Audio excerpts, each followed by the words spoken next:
भागवत के साथ मोदी के खिलाफ क्या योगी भागवत करेंगे खेला? मथुरा में आखिर क्या हुई है बातचीत? 45 मिनट तक क्या पकी है खिचड़ी?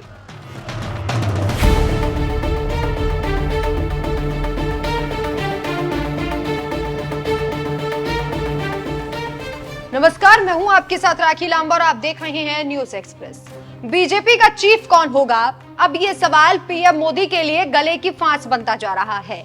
मोदी शाह रोजाना मंथन कर रहे हैं कि कैसे आरएसएस चीफ मोहन भागवत को वसुंधरा और संजय जोशी के नाम से हटाकर अपने किसी चहेते को एक पद पर बैठाने के लिए मना लिया जाए। लेकिन भागवत भी अड़े हुए हैं और मोदी के दुश्मनों को अपनी तरफ कर रहे हैं, क्योंकि वो अच्छे से जानते हैं कि मोदी को हराने के लिए एक मजबूत टीम चाहिए होगी। सबसे पहले भागवत ने प्रवीण तोगड़िया से मुलाकात की, जो मोदी के कट्टर राजनीतिक दुश्मन माने जाते हैं, और इसके बाद कहा जा रहा है कि प्रवीण तोगड़िया की आरएसएस में वापसी हो सकती है और तोगड़िया भागवत को और भी ज्यादा मजबूत करने का काम करेंगे।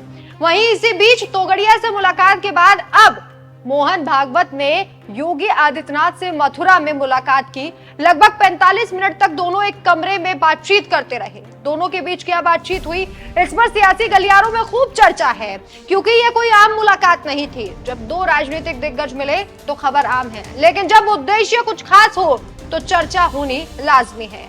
उत्तर प्रदेश के मुख्यमंत्री योगी आदित्यनाथ और मोहन भागवत की मंगलवार को मथुरा में 45 मिनट तक एक बंद कमरे में मुलाकात होती है। इस मुलाकात को लेकर सियासी गलियारों में बेहद चर्चा हो रही है। इस बैठक में मुख्यमंत्री योगी आदित्यनाथ ने औपचारिक तौर पर मोहन भागवत को महाकुंभ में आने का निमंत्रण दिया, लेकिन चर्चा है कि यह बैठक केवल औपचारिकता तक सीमित नहीं थी।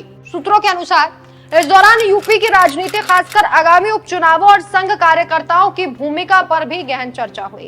इस बैठक से यह संकेत भी मिला है कि संघ और भाजपा के बीच समन्वय को लेकर एक बेहतर तालमेल बन रहा है।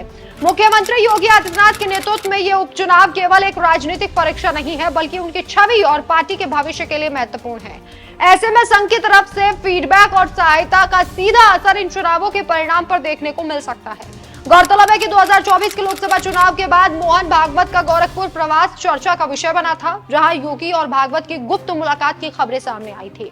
हालांकि उस समय इन खबरों की कोई पुष्टि नहीं हुई थी, लेकिन अब मथुरा में हुई यह औपचारिक मुलाकात से यह संकेत मिल रहा है कि संघ और भाजपा योगी आदित्यनाथ के बीच सब कुछ सामान्य हो रहा है।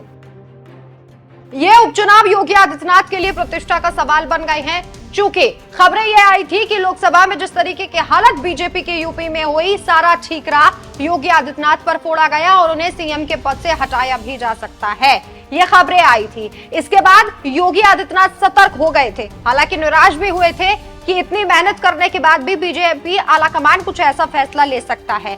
और यही कारण है कि मोहन भागवत से योगी आदित्यनाथ की मुलाकात अहम हो जाती है, क्योंकि हरियाणा में भी रिजल्ट बदलने में आरएसएस की महत्वपूर्ण भूमिका देखी जा रही है। वहीं दूसरी तरफ अभी आरएसएस जो है वो मोदी से खफा नजर आ रहा है राष्ट्रीय अध्यक्ष के पद को लेकर। योगी आदित्यनाथ भी बीच में खफा नजर आ रहे थे प्रधानमंत्री नरेंद्र मोदी से।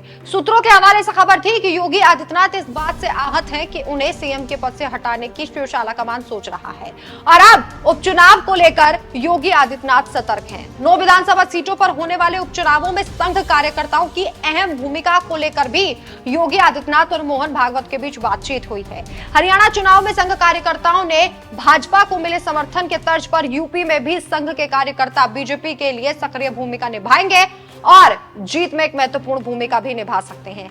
ऐसे में देखना होगा कि जब मोहन भागवत और योगी आदित्यनाथ एक साथ आएंगे तो क्या प्रधानमंत्री नरेंद्र मोदी की नींद उड़ेगी या फिर नहीं। इस खबर पर आप अपनी राय हमें कमेंट करके जरूर बताएं। नमस्कार।